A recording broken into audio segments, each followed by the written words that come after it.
In this video, I'm going to show you how to change voice pitch on Capcut. To do that, first you have to open Capcut and tap on the plus symbol to create a new project.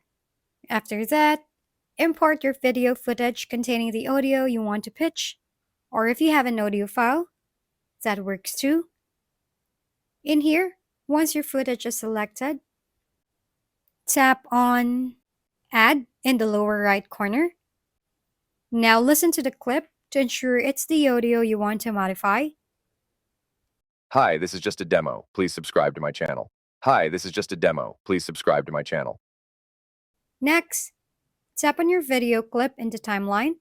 After that, if needed, extract the audio by searching for Extract Audio and tapping on it.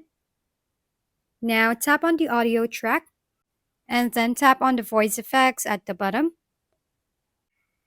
Next, choose from the available effects like deep for a deep voice or high for a high-pitched voice.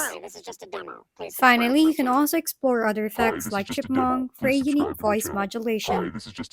That's it. Enjoy exploring Capcut.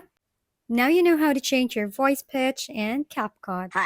Thank you for watching. We hope this video helped you figure things out. If we've been helpful, kindly give us a thumbs up. And don't forget to hit the subscribe and bell button for more contents. For any questions and suggestions, comment down below.